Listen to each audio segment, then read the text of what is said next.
I have a question or a comment about this whole idea that you mentioned about what the headlines, and you've warned us, you've told us, hey, beware of the headlines. And you know that the when you mentioned about the interest rates soaring, and yet you said, hey, let's go back to October, and it has almost very little movement. In fact, as I was updating the chart today, I'm like, wow, it doesn't look like they've really moved at all. And so it's like, how do you call those people out who are fabricating or stretching the truth?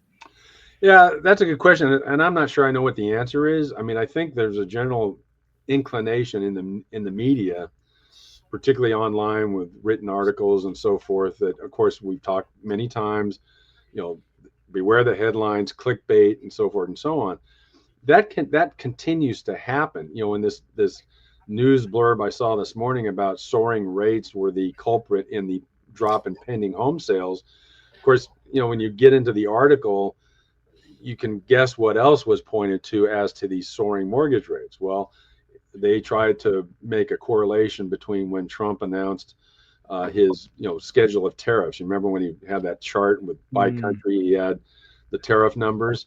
So yeah. the writer was trying to draw a correlation of when that was announced, when those tariffs were announced, as a trigger to cause mortgage rates to start soaring, and like they're soaring now. But as I just pointed out, if you look at the 10-year bond yield, that's your best barometer to track the direction. You There's no way you could look at that chart from October to now and determine or conclude that mortgage rates have soared. It's just not true.